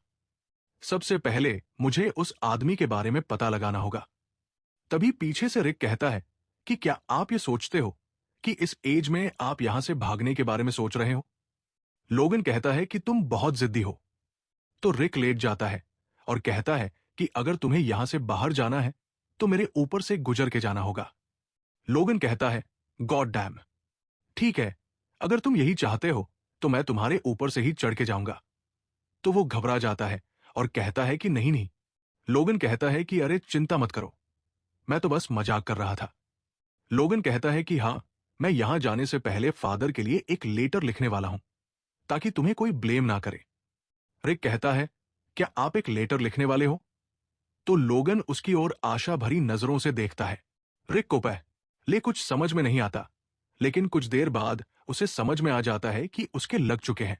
अगले सीन में देखते हैं रिक को जब वो लेटर पैट्रिक को दे देता है। उस लेटर को पढ़कर पैट्रिक इतना गुस्सा होता है और कस के चिल्लाता है कि लोगन तू कमीने के बच्चे। नहीं, कमीने तो मैं हूं, मैं क्या बोल रहा हूं। रिक की तो फटी पड़ी रहती है। वो सोचता है कि यंग मास्टर आपने लेटर में क्या लिखा था जो पैट्रिक आज इतने गुस्से में है। फिर मैकलिन फैमिली के बारे में बताया फिर मैकलिन फैमिली के बारे में बताया जाता है। मैकलिन फैमिली की जो अभी की सिचुएशन है वो 200 साल पहले ऐसी नहीं थी। वो इतनी पावरफुल थी कि उनके सामने कोई भी टक्कर नहीं ले सकता था। उनके पास अरबों खरबों की प्रॉपर्टी थी। लेकिन करंटली मैकलिन फैमिली की इस हालत का जो जिम्मेदार है वो पैट्रिक है, क्योंकि वो बहुत भोला है। वो दूसरों की बातों में बहुत जल्दी आ जाता है। वो अपने ओनर के लिए कुछ भी कर सकता है और इसी का फायदा उठाते हुए दूसरे लोगों ने उसे लूट लिया और वो कुछ नहीं कर पाया। इसी तरह अपने पैट्रिक के कारण मैकलिन फैमिली गरीब हो गई। अगले सीन में लोगन को देखते हैं जो अपने मन में सोचता है कि अगर मुझे अपनी फैमिली को उस सर्कल से बाहर निकालना है तो मुझे कोई स्पेशल बिजनेस की जरूरत होगी ताकि मैं उससे पैसा कमा पाऊं। इसलिए मैं आया हूं ग्रेडिया किंगडम की सबसे बिगेस्ट ट्रेडिंग सिटी कालियाफ में। लोगन उस सिटी में इधर उधर घूम रहा होता है और दूसरे लोग अपने सामान बेच रहे होते हैं। कोई फ्लावर बेचता है, कोई शील्ड बेचता है। लोगन उन लोगों को देखता है और कहता है कि जब मैं इसे देखता हूं तब मुझे पता चलता है कि मेरा मैकलिन फैमिली कितना हेल्पलेस है। नहीं, अभी ये सब सोचने का टाइम नहीं है। मुझे सबसे पहले उस आदमी को खोजना होगा। मेरे पास्ट लाइफ के मेमोरी के अकॉर्डिंग वो अपनी जवानी के लाइफ में यही किसी गलियों में रह रहा था। वो फेमस हुआ गोल्डन बग के नाम से, मतलब सोने का कीड़ा, और उसका असली नाम है फिलिपिन क्लाउडफे। तभी लोगन की नजर एक बंदे के ऊपर जाती है। वो अपने मन में कहता है कि क्या वो वही बंदा है। वो एक बंदे को देखता है जिसकी हालत बहुत खराब रहती है। वो बंदा कहता है कि वो कमीने हैं, उन लोगों ने मेरे साथ स्कैम कर दिया, अब मैं कैसे जिंदा रहूंगा। लोगन उसको देखते हुए कहता है कि मैंने सुना है कि उसका बिजनेस डूब गया क्योंकि उसके साथ स्कैम हो गया था, लेकिन इसे खुद से देखना मेरे इमेजिनेशन से भी हॉरिबल हॉरिबल है। वो बंदा कहता है कि क्या मुझे अब मर जाना चाहिए। तभी उस बंदे के पास लोगन आता है और अपना हाथ बढ़ाता है। वो बंदा लोगन की तरफ देखता है। तब लोगन कहता है कि क्या तुम ही फिलिप क्लाउड हो। वो बंदा कहता है, क्या, मैं ही हूं फिलिप क्लाउड, लेकिन तुम कौन हो। और अपने मन में सोचता है कि इसके लाल बाल और इसकी आंखें, वो स्ट्रांग। लोगन कहता है, यह रिलीफ की बात है कि तुम मुझे मिल गए। मैं तुमसे कुछ बात करना चाहता हूं, तो क्या तुम्हारे पास मेरे लिए कुछ टाइम होगा। फिलिप अपने मन में सोचता है कि यह आदमी कौन है और वो मुझे कैसे जानता है। कहानी सुनाने वाला कहता है कि उस मोमेंट पे फिलिप को लोगन की आंखों में स्ट्रांग इमोशन फील हुआ। एक ऐसा इमोशन जो कि फिलिप ने बहुत बिजनेसमैन की आंखों में देखा था। वो है लालच। वो घबराने लगता है और अपने मन में कहता है कि उस टाइम मैं उसके आर्मर को देख के ठीक से पहचान नहीं पाया, लेकिन ये एक मर्सिनरी है। जैसे ही लोगन उसे कुछ कहने वाला रहता है, तभी फिलिप कहता है कि मैं तुम्हें अभी पैसा नहीं दे सकता। अभी वो डेट नहीं आया है, तो 3 दिन बाद आना। अभी मेरा सामान नहीं बिका है, तो यहां से चले जाओ और 3 दिन के बाद आना। लोगन उसे समझाता है कि वो पैसा लेने नहीं आया है, लेकिन फिलिप लोगन की बातों के ऊपर ध्यान नहीं देता और कुत्तों जैसे भौंकते हुए कहता है कि मुझे अभी पैसा नहीं मिला है, इसलिए मैं तुझे अभी पैसा नहीं दे सकता। लेकिन कुछ देर बाद फिलिप को समझ में आता है कि लोगन ने क्या कहा और वो शांत हो जाता है। अपने मन में कहता है, क्या वो मुझसे पैसे मांगने नहीं आया? लोगन कहता है कि फिलिप पहले शांत हो जाओ। मैं वो पर्सन नहीं हूं जो तुमसे पैसे मांगने आया हूं, लेकिन मैं तो तुम्हें पैसे देने आया हूं। मैं तुम पे इन्वेस्ट करना चाहता हूं। फिलिप थोड़ा हैरान हो जाता है और कहता है, क्या इन्वेस्टमेंट? लोगन उसे सारी बात बता देता है, तो वो बोलता है, क्या सच में? लोगन अपने मन में सोचता है कि सच में वो मुझसे पैसा मांगने नहीं आया, लेकिन वो एक पागल कमीना है। वो ऐसे पर्सन के ऊपर इन्वेस्ट करना चाहता है जिसका बिजनेस डूब गया है। लेकिन अगर ये सच है तो मुझे जरूर एक बार ट्राई करना चाहिए। और वो हिम्मत करते हुए लोगन से कहता है कि तुम कितना इन्वेस्ट करना चाहते हो? लोगन कहता है, तुम्हें कितना चाहिए? मैं तुम्हें पूरा सपोर्ट करूंगा ताकि तुम अपना कर्ज चुका पाओ, और मैं तुम्हें कम बैक करने में भी हेल्प करूंगा। फिलिप तो बेचारा हैरान हो जाता है। तभी वो कुछ देखता है और कहता है कि वेट, जब मैंने उसे पहली बार देखा तो वो बहुत गंदा था। क्या वो इतनी दूर से आया था? लेकिन जैसे ही लोगन के आर्मर के ऊपर से वो मिट्टी हटती है तो उसका सिंबल दिख जाता है। फिलिप अपना अजीब सा शक्ल बना लेता है, मानो कि उसका मुंह ही पूरा खराब हो गया हो उस सिंबल को देख के। लोगन कहता है कि तुम्हें कितना चाहिए? मैं उसे ज्यादा देने का ट्राई करूंगा। फिलिप कहता है कि तू कमीना है, तू बदमाश है। लोगन को कुछ समझ में नहीं आता, तो फिलिप गुस्सा करते हुए कहता है कि अगर तू मुझे धोखा देना ही चाहता था तो तुझे अच्छे से तैयारी करके आना चाहिए था, बिल्कुल दूसरे कमीनों की तरह जिन्होंने मुझे धोखा दिया है। तू कोई इन्वेस्टर नहीं है। जो तेरे चेस्ट के ऊपर वो सिंबल है, वो बिलोंग करता है साउथ मैकलिन फैमिली से। ये एक भिखारी परिवार है जो कि अपने ही ससुराल से फंडिंग मांगता है सपोर्ट के लिए। लोगन घबरा जाता है। आगे फिलिप कहता है कि लेकिन तू मुझ पे इन्वेस्ट करना चाहता है, जो कि अपनी फैमिली का कर्ज भी नहीं चुका सकता। तू धोखा देते हुए पकड़ा गया तो तुझे फांसी के ऊपर लटका दिया जाएगा। लेकिन तेरे पास तो पैसा ही नहीं, तो तू धोखा मुझे कैसे देगा? तू गलत बंदे के पास आ गया स्कैम करने के लिए, क्योंकि मैं पहले से ही टूट चुका हूं। क्या तू समझ रहा है? लोगन उसकी बातें सुन के अपने मन में सोचता है कि उसकी जजमेंट स्किल काफी अच्छी है। उसने मुझे देखते ही पहचान लिया। वो सैड हो गया है। मैं उसे कैसे खुश करूं? फिलिप कहता है कि मेरे पास ना खाने के और ना मरने के ठीक से पैसे हैं। तभी लोगन को कुछ याद आता है और कहता है कि फिलिप इधर देखो। फिलिप कहता है कि अब क्या? अब तू क्या करने वाला है? उतने में लोगन अपने हाथों में फोर्स ऑरा को दिखाता है। फिलिप देख के हैरान हो जाता है और कहता है, क्या फोर्स ओरा? अपने मन में कहता है कि इतनी कम एज में अपने ओरा को अवेकन करना, उसके जैसे टैलेंटेड पर्सन मुझे स्कैम करने के बारे में क्यों सोचेगा? नो बे, ये तो अपने फ्यूचर को बर्बाद करने जैसा होगा। फिर फिलिप शांत हो जाता है और कहता है कि मुझे माफ करना, मेरे साथ हाल फिलहाल में बहुत कुछ हुआ है, इसलिए मैं थोड़ा सेंसिटिव था। लेकिन आपको मुझसे क्या काम था? लोगन कहता है कि मैं तुम्हें हायर करना चाहता हूं। मैं तुम्हें नौकरी पर रखना चाहता हूं, वो भी हमेशा के लिए।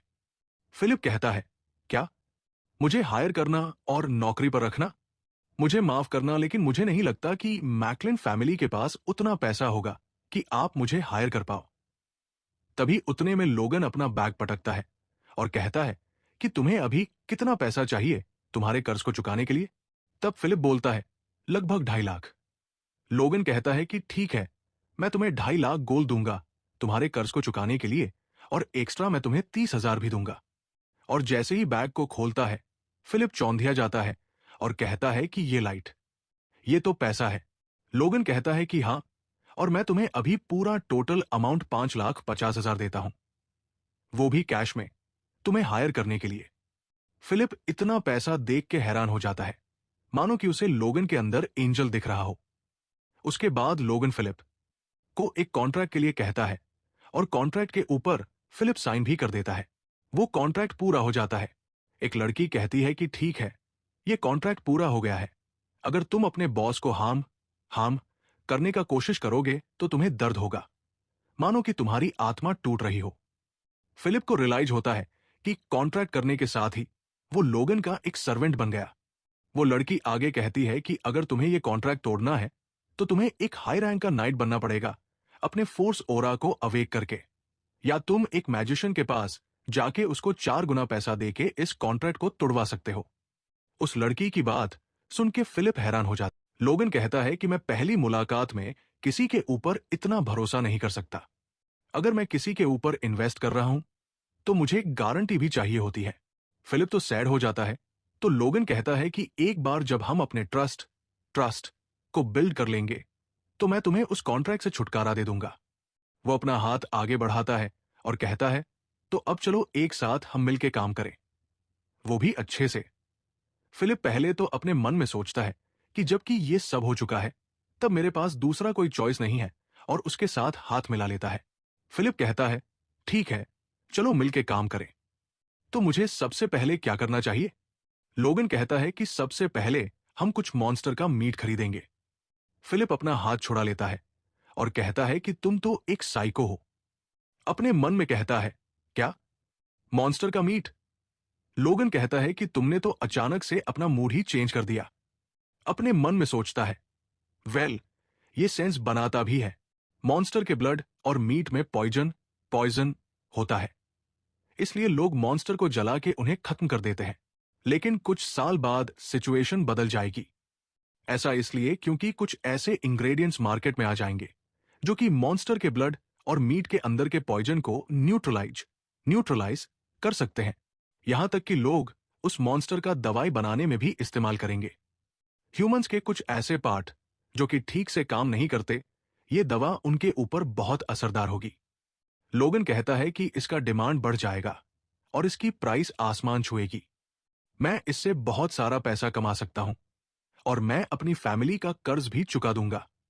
फिलिप लोगन को ऐसे करते हुए देख के अपने मन में सोचता है कि वो जरूर अपने दिमाग में कोई खिचड़ी पका रहा होगा। क्या मुझे यहां से भाग जाना चाहिए? अगले सीन में फिलिप हैरान हो जाता है और कहता है, क्या मिलियंस? क्या तुम पागल हो गए हो? तुम कह रहे हो कि हम मॉन्स्टर के मीट से मिलियंस पैसा कमा सकते हैं? लोगन कहता है कि पहले शांत हो जाओ।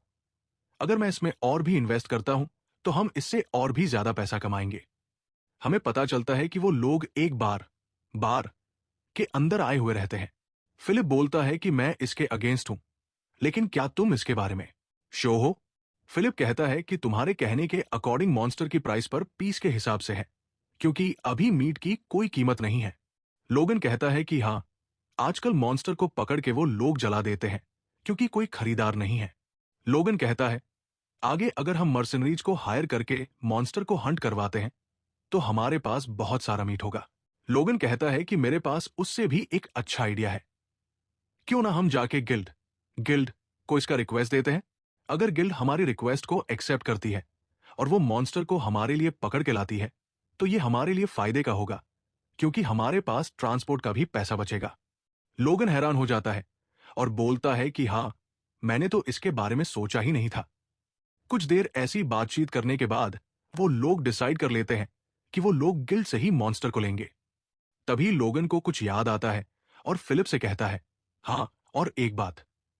फिलिप कहता है, वो क्या है?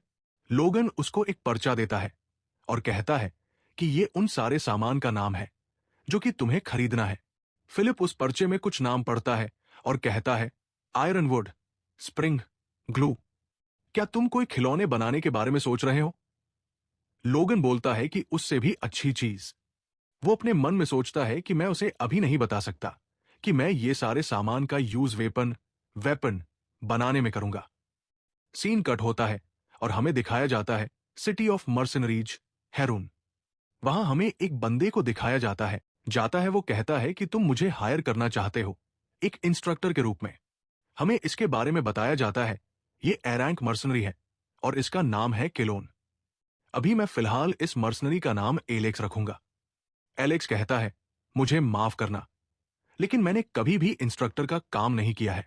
लोगन कहता है कि अरे, ये इतना भी मुश्किल नहीं है। तुम्हें बस सी रैंक के मर्सनरी को ट्रेन करना है जिन्हें मैं हायर करने वाला हूं। तो एलेक्स कहता है कि मुझे नहीं पता कि तुमने ये कहां से सुना, लेकिन मैंने कुछ छोटे बच्चों को सिर्फ गाइड किया था। तुम्हें एक्सपीरियंस्ड इंस्ट्रक्टर के पास जाना चाहिए। लोगन अपने मन में सोचता है कि मैं जानता हूं कि वो कैसा है, क्योंकि मेरे पास्ट लाइफ में मैंने उसके साथ काम किया है। एलेक्स वो सभी वेपन चलाने में माहिर है और यहां तक कि उसे हॉर्स राइडिंग भी आती है। इसके अलावा एलेक्स की वैल्यू तब बढ़ जाएगी जब वो एक इंस्ट्रक्टर बनेगा। उसने अनजाने में ही बहुत लोगों को मोटिवेट किया, उनकी स्किल को इंप्रूव करने में हेल्प किया, और जिन जिन को उसने गाइड किया उन सभी का स्किल इंप्रूव हुआ और उन लोगों ने मान लिया कि ये सब एलेक्स की वजह से हुआ है। उसके बाद उन लोगों ने एलेक्स को एक इंस्ट्रक्टर बना दिया। लेकिन अभी देख के लग रहा है कि उसका मूड खराब है, तो लगता है कि अब मुझे पैसे का यूज करना चाहिए। लोगन एलेक्स से कहता है कि मैं तुम्हें इसके लिए 4000 गोल्ड दूंगा। एलेक्स हैरान रह जाता है, उसे समझ में नहीं आता। तभी उसे रियलाइज होता है और अपने मन में सोचता है कि क्या 4000 गोल्ड? एरैंग के एक मर्सनरी को कम से कम एक मिशन के दौरान सिर्फ 2000 ही गोल्ड मिलता है, लेकिन वह मुझे 2 गुना ऑफर दे रहा है। नहीं नहीं, मैं उसके चक्कर में नहीं फंस सकता। वो लोगन से कहता है, एलेक्स मैं ये तुमसे दोबारा कह रहा हूं, मैंने कभी भी इंस्ट्रक्टर के रूप में काम नहीं किया है। लोगन कहता है कि क्या ये काफी नहीं है? तब 6000 गोल्ड। एलेक्स कहता है कि मैं सिर्फ कॉम्बैट मिशन को ही प्रेफर करता हूं। लोगन कहता है कि ओ ऐसा है क्या? तब मेरे पास दूसरा चॉइस नहीं है। 7000 गोल्ड। जैसे ही 7000 गोल्ड की बात उसके कान में जाती है तो एलेक्स के कान खड़े हो जाते हैं और दीवार के अंदर एक पंच मार देता है और कहता है कि क्या तुमने सुना नहीं कि मैंने क्या कहा? पैसे से हर चीज नहीं मिल सकती। लोगन कहता है तब 8000 गोल्ड। और जैसे ही 8000 गोल्ड सुनता है तो वो मान जाता है। वो कहता है मैं भी आपके बारे में ही सोचता हूं कि पैसे से हर चीज खरीदी जा सकती है। और वो लोगन के सामने घुटने टेक के कहता है कि थैंक यू एडवांस में मिस्टर एम्प्लॉयर। कुछ देर बाद ही एलेक्स को पता चल जाता है कि लोगन मैकलिन फैमिली का यंग मास्टर है। लोगन कहता है एलेक्स क्या तुम क्यूरियस हो कि मैं तुम्हें हायर क्यों कर रहा हूं? एलेक्स कहता है कि जब तक आप मुझे पैसा दे रहे हो मुझे एक घंटा परवाह नहीं। वो लोग ऐसे जा ही रहे होते हैं, तभी एक आवाज आती है कि होई तू कमीने ठीक से चल। एलेक्स उस आवाज की ओर देखता है जहां एक बंदा अपने स्लेव को मारते हुए कहता है कि ठीक से चलो नहीं तो मैं तुम्हें जान से मार डालूंगा। एलेक्स सारे स्लेव्स को देखते हुए लोगन से कहता है जैसा कि आपको इस जगह के बारे में पहले से ही पता है, हारन सिटी, इसे एक निकनेम से भी बुलाया जाता है, मर्सनरी और गुलामों का सिटी। जैसे जैसे आप आगे बढ़ते रहोगे आपको और भी गुलाम देखने मिलेंगे क्योंकि ये एक बहुत बड़ा स्लेव मार्केट है। लोगन कहता है कि हाँ मैं जानता हूं और मैं इस स्लेव मार्केट में एक स्लेव खरीदने आया हूं। उतने में एक बंदा लोगन को नोटिस करता है और अपने मन में सोचता है ये तो देखने में एक चोमू लगता है, मैं इसे अच्छा बेवकूफ बना सकता हूं। वो लोगन से कहता है कि हे यंग मास्टर, आप जरूर यहां पर एक स्लेव लेने आए होंगे। हमारे पास बहुत अच्छे स्लेव हैं, आपको ऑफर भी मिलेगा। लोगन उसकी बात पर ध्यान न देते हुए आगे बढ़ने लगता है। वो बंदा रुकता नहीं है और कहता है कि हम आपको 50% का डिस्काउंट भी देंगे। तभी एलेक्स उसको घूर के देखता है तो उस बंदे की फट जाती है और अपने मन में सोचता है कि आखिरकार एलेक्स उसके साथ क्या कर रहा है। लोगन अपने मन में सोचता है कि एलेक्स को अपने साथ रखना एक अच्छा आइडिया था। तभी लोगन सोचते सोचते एक शॉप के पास पहुंच जाता है और अपने मन में कहता है कि इस शॉप पे बहुत सारे स्लेव्स हैं, दूसरे शॉप के कंपेयर में लगता है कि मैं सही जगह पे आया हूं। शॉप से एक ओल्ड मैन निकलता है और लोगन के पास जाता है और कहता है कि ओ यंग मास्टर, आप यहां पर आए हैं, जरूर आपको कोई स्लेव चाहिए। तो लोगन कहता है कि हाँ मुझे एक ड्वार्फ चाहिए। ओल्ड मैन कहता है कि हाँ आप सही जगह पे आए हैं, अंदर चलिए, हमारे पास दूसरे रेस के भी स्लेव हैं, इसलिए हमें उनका स्पेशल देखभाल करना पड़ता है, प्लीज अंदर चलिए। उतने में लोगन की नजर साइड में जाती है, वो कुछ एल्फ स्लेव्स को देखता है। ओल्ड मैन कहता है कि इन एल्फ को पकड़ना थोड़ा हार्ड काम होता है, इसलिए इनकी प्राइस थोड़ा ज्यादा है। अगर बाय चांस आपने कहीं एल्फ को देखा है किसी भी जगह पर तो आप हमें वो भी बता सकते हैं। उतने में लोगन उस बुढ़े को कहता है कि बकवास करना बंद कर और उसे मेरे पास लेके आओ। हम देखते हैं कि लोगन एक ड्वार्फ की बात कर रहा होता है। ओल्ड मैन कहता है ठीक है, आपने कहा था कि आपको एक ड्वार्फ चाहिए। फिर हमें वो ड्वार्फ दिखाया जाता है और ओल्ड मैन कहता है वेल, जैसा कि आप उसे देख सकते हैं वो एक ड्वार्फ है जो कि आपके बहुत काम आएगा। वो एक ग्रेट क्राफ्ट्समैन है और उसका रैंक एक्सपर्ट रैंक है। लोगन थोड़ा हैरान हो जाता है और कहता है क्या एक्सपर्ट रैंक? लोगन बताता है कि ड्वार्फ एक ऐसी रेस है जो कि अपनी जवानी से लेकर बुढ़ापे तक सामान बनाते हैं और उन्हें फिक्स करते हैं। लेकिन मैंने एक्सपेक्ट नहीं किया था कि मुझे एक्सपर्ट रैंक का ड्वार्फ मिल जाएगा। ये मेरे लिए काफी हेल्पफुल होगा। फिर लोगन उस ओल्ड मैन से उसका प्राइस पूछता है। ओल्ड मैन कहता है, जबकि वो एक एक्सपर्ट रैंक है तो कम से कम 2 लाख गोल्ड। जैसे ही लोगन 2 लाख गोल्ड सुनता है, उसका तो मुंह ही बंद हो जाता है और कहता है, क्या तू मुझे पागल बना रहा है? लोगन को ऐसे देख के वो बुढ़ा हैरान हो जाता है। उसे समझ में नहीं आता और वो कहता है, लास्ट प्राइस 50,000 गोल्ड। मैं इससे ज्यादा कम नहीं कर सकता। लोगन ये डील फिक्स कर लेता है और उस ड्वार्फ को लेके जाने लगता है। पीछे से वो बुढ़ा बोलता है कि अब दोबारा यहां कभी मत आना। एलेक्स अपने मन में सोचता है कि कितना अच्छा नेगोशिएशन था। उसने एक ही बार में 1.5 लाख गोल्ड कम कर दिया। उतने में वो ड्वार्फ लोगन से कहता है कि हे ह्यूमन, तू सच में कितना निर्दयी है। लोगन कहता है कि ये बेसिक है नेगोशिएशन करना। ड्वार्फ बोलता है कि छोड़ो इसे, अब हम कहाँ जाने वाले हैं? तो लोगन कहता है कि ऑफ कोर्स मेरे घर, और मैं तुम्हें वो काम दूंगा जो तुम करोगे। ड्वार्फ सैड हो जाता है और कहता है कि हाँ, जैसा कि मैंने सोचा था। लोगन अपने मन में बताता है कि ड्वार्फ अपने हाथों के स्किल के लिए जाने जाते हैं। लेकिन गुलाम ड्वार्फ के बारे में केस अलग है। ऐसा इसलिए क्योंकि वो एक क्राफ्ट्समैन होने के बावजूद भी पैशनेट नहीं होते। उनमें जोश नहीं होता। वो कोई भी सामान अच्छे से नहीं बनाते। लेकिन उस ड्वार्फ से मुझे काम करवाना है तो उसके अंदर जोश जगाना होगा। फिर लोगन उस ड्वार्फ से कहता है कि 20 साल, अगर तुम 20 साल तक मेरे लिए अच्छे से काम करते हो और अपना बेस्ट देते हो तो मैं तुम्हें वापस माउंटेन जाने दूंगा। और वैसे भी 20 साल तुम्हारे लिए कुछ ज्यादा टाइम नहीं है ना? लोगन की बात सुनकर ड्वार्फ की आंखों में एक उम्मीद नजर आती है और वो कहता है कि लेकिन कैसे? क्या सच में तुम मुझे जाने दोगे? उतने में एक आवाज आती है कि उसे पकड़ो। हमें दिखाया जाता है कोई भाग रहा होता है और पीछे से एक टकला कहता है कि उन गुलामों को पकड़ो, वो भाग रहे हैं।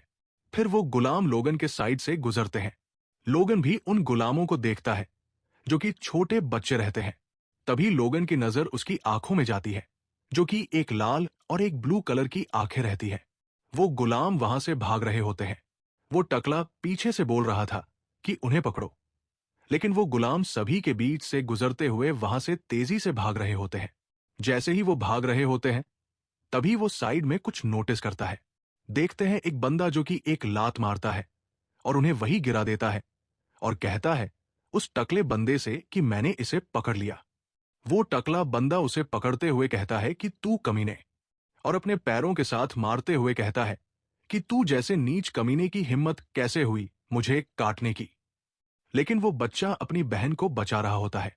उसकी बहन बोलती है कि भाई, लोगन उन्हें ऐसा करते हुए देख रहा होता है तो पीछे से एलेक्स कहता है कि ये नॉर्मल बात है यहां पर, हमें अब यहां से चलना चाहिए। लोगन कहता है कि हाँ मैं जानता हूं, लेकिन वो अपने मन में कहता है उन बच्चों को देखते हुए कि उनके ब्लू बाल, लाल आंखें और ब्लू आंखें, वो कुछ फैमिलियर फील करा रहा है मुझे। तभी लोगन को याद आ जाता है और कहता है विक्टर। पीछे से एलेक्स कहता है कि क्या हुआ? लोगन कहता है कि नहीं, ये कुछ भी नहीं था, बस मुझे कुछ मिनट दो। और अपने मन में कहता है कि ये कैसे हो सकता है? मैंने कभी नहीं सोचा था कि मैं ग्रेट किलर से मिलूंगा यहां पर। मेरे पास्ट लाइफ में किंगडम में एक फेमस ओरा यूजर था, जो कि अपने पास्ट लाइफ में वो एक स्लेव था जो कि अपने मालिक को मार के भाग गया था। उसे काउंटलेस नाइट और सोल्जर पीछा कर रहे थे, लेकिन उसने अकेले ही सभी को मार दिया और जाकर कहीं छुप गया। लगभग 10 साल के बाद वो दोबारा आया। वो एक ओरा यूजर बन गया था। उसने सबसे पहले उस फैमिली को खत्म किया जो कि उसका पहला मालिक था। तब से उसने ग्रैंडिया किंगडम के सभी नोबल्स को मारना स्टार्ट कर दिया जो कि स्लेव्स को खरीदते और बेचते थे। ओरा यूजर के रूप में उसे एक नोबल स्लेयर का टाइटल दे दिया गया। मेरे मर्सनरी बनने के 1 साल बाद ही वो अपने मालिक को मार के भाग गया था। अगर मैं अभी टाइमलाइन को देखूं तो इसे अभी तक खरीदा नहीं गया है, लेकिन मैं इसे अभी बचा लेता हूं तो मेरे पास फ्यूचर में एक ओरा यूजर होगा। हालांकि इस लड़के के अंदर एक प्रॉब्लम है। तभी वो लड़का उस टकले के पैर को काट लेता है। टकला कहता है कि अरे इस कमीने को मुंह से कोई दूर करो, वो एक पागल साइको है। लोगन सोचता है अगर वो एक लिटिल वेपन है जो कि बाद में अपने मालिक को ही मार देगा, तो इससे अच्छा होगा कि मैं उसे अभी अपना एलाई बना लूं। तभी वो टकला बंदा गाली देते हुए कहता है कि तू सन ऑफ अ बिच, आज मैं तुझे नहीं छोड़ूंगा, और अपने पैरों के साथ अटैक कर देता है। लेकिन उसके पैरों को ही बीच में कोई रोक लेता है। टकला कहता है कि कौन है, किसकी हिम्मत हुई मुझे रोकने की। जैसे ही वो टकला बंदा अपने साइड में देखता है, लोगन को देख के सोचता है कि देख के लग रहा है कि कोई यंग मास्टर है, जरूर ये कोई कस्टमर होगा। फिर वो टकला अपने पैर को पीछे हटा लेता है और लोगन से कहता है कि आप जरूर एक कस्टमर हो। कितना एम्बेरसिंग है कि आप मुझे देख रहे हो जब मैं अपने स्लेव को ट्रेन कर रहा था। मैं आपकी कैसे सेवा कर सकता हूं? लोगन कहता है कि मैं उन गुलामों को खरीदना चाहता हूं। टकला कहता है कि आपका मतलब है उन बच्चों से? वो एक रेयर रेस से है जिनकी आंखें ब्लू और रेड है। वो स्पेशल बच्चे हैं, तो इसलिए वो थोड़ा महंगे हैं। क्या आप योर है? लोगन कहता है कि बकवास बंद करो और मुझे प्राइस बताओ। टकला कहता है कि एक का 10,000 गोल्ड। लोगन अपने मन में कहता है कि एक जवान गुलाम की कीमत 300 होती है, लेकिन वो कमीना बहुत ज्यादा पैसे बोल रहा है उन बच्चों के जिनकी हालत भी खराब है। हालांकि एक ग्रेट किलर को देखते हुए 10,000 अभी भी कम है, लेकिन उस कमीने को पता नहीं है, और सबसे बढ़कर वो एक बड़ा ठग है, तो इसलिए मैं उसे पैसे तो कमाने नहीं दूंगा। लोगन उस टकले से कहता है कि बच्चों के लिए 30 गुना प्राइस, जिनकी कंडीशन भी ठीक नहीं है, पता नहीं कि वो कब तक टिकेंगे। वो लड़की भी उनकी बातें सुन के हैरान हो जाती है। फिर वो अपने भाई को जगाने लगती है। टकला लोगन से नेगोशिएशन करता है कि जैसा कि आप देख सकते हो वो स्पेशल बच्चे हैं। लोगन कहता है कि मैं तो एक का 500 गोल्ड दूंगा उनकी ऐसी हालत को देखते हुए। टकला कहता है कि ओ सर, ये तो उनके ओरिजिनल दाम को भी कवर नहीं कर रहा। लोगन गुस्से से कहता है कि तुझे क्या लगता है कि मैं किसी गुलाम की कीमत नहीं जानता, और अपनी स्वॉर्ड को थोड़ा टाइट पकड़ लेता है। टकला बंदा घबरा जाता है और अपने मन में सोचता है कि वो बच्चे हमेशा से प्रॉब्लम रहे हैं और फ्यूचर में भी जरूर प्रॉब्लम करेंगे, तो ये मेरे लिए अच्छा होगा कि मैं उनसे छुटकारा पालूं। वो लोगन के ऑफर को एक्सेप्ट कर लेता है और कहता है कि थैंक यू बिजनेस करने के लिए सर। अगले सीन में देखते हैं विक्टर की आंखें खुलती है। वो देखता है कि वो एलेक्स की पीठ पे है। एलेक्स उसको देखता है और कहता है कि ओ तुम जाग गए, तुम्हारी कंडीशन बहुत खराब थी, मुझे नहीं लगा कि तुम इतनी जल्दी जाग जाओगे। तभी पीछे से उसकी बहन रिया बोलती है, भाई। विक्टर लोगन को देखता है तो लोगन कहता है कि तुम तो कुछ ही टाइम में जाग गए।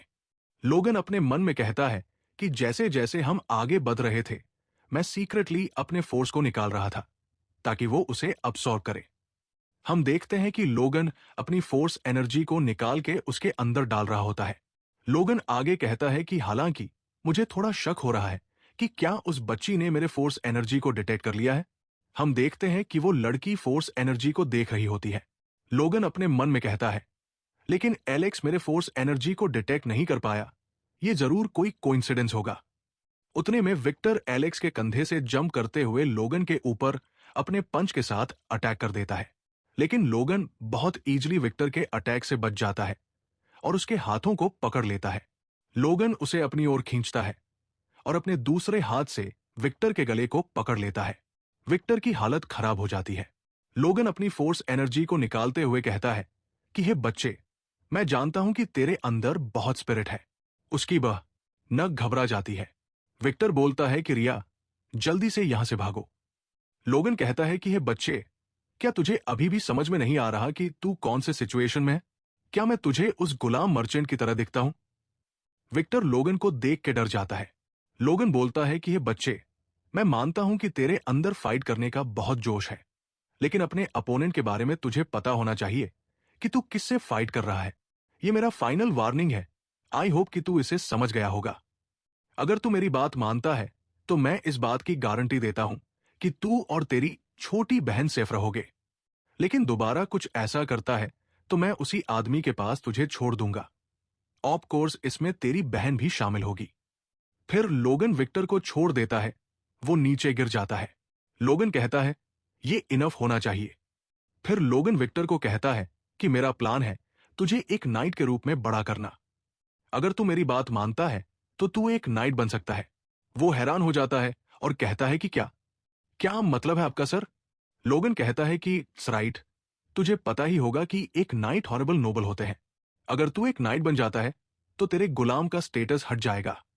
सिर्फ तेरा ही नहीं, तेरी बहन का भी। विक्टर अपनी बहन की ओर देखता है और जोश के साथ बोलता है कि ठीक है, मैं ये करूंगा। लोगन अपने मन में कहता है, जैसा कि मैंने सोचा था, उसकी बहन ही सबसे बड़ी कमजोरी है। लोगन कहता है, बहुत अच्छा, घर चलते ही मैं तुम्हारी ट्रेनिंग स्टार्ट कर दूंगा। फिर लोगन उस द्वार से बोलता है कि हमार, मेरे साथ चलो, मुझे तुमसे कुछ बात करनी है। हमार मान जाता है। लोगन कहता है कि मैं एक कॉन्ट्रैक्ट बनाने वाला हूं। हमार कहता है, क्या, एक कॉन्ट्रैक्ट? लोगन कहता है कि हां, ये एक मैजिक कॉन्ट्रैक्ट होने वाला है। फिर लोगन एक मैजिक कॉन्ट्रैक्ट निकालता है और हमार को सारी चीजें बता देता है। इस कॉन्ट्रैक्ट में लिखा है कि अगर हमार लोगन के लिए 20 साल तक अपना बेस्ट काम करेगा तो लोगन उसे वापस माउंटेन भेज देगा। हमार हैरान हो जाता है और कहता है कि क्या माउंटेन पे सच में तुम मुझे मेरे लोगों के पास भेज दोगे? लोगन कहता है कि क्या तुम नहीं जाना चाहते? हमार कहता है कि ऑफ कोर्स मैं जाना चाहता हूं। मैं वो सारा काम करूंगा जो तुम कहोगे। उसकी आंखों से आंसू निकल जाते हैं और वो कहता है, थैंक यू ह्यूमन, नहीं, थैंक यू मास्टर। लोगन अपने मन में कहता है कि एक कॉन्ट्रैक्ट से ही उसका जोश इतना बढ़ गया। मुझे इस सिटी के अंदर एक क्राफ्ट्समैन भी मिल गया। कहानी सुनाने वाला आता है और कहता है कि इसी बीच लोगन को यह नहीं पता था कि उसके अजीब बिहेवियर के रूमर्स मैकलिन फैमिली में फैल चुके थे। लोगन की रेपुटेशन इतनी गिर गई है कि उसे अंडरग्राउंड होना पड़ा। रिक, जो कि सभी चीजों को ठीक कर रहा था, वो भी दबा जा रहा था और कहता है, आप कहाँ हो यंग मास्टर? आपने ये क्यों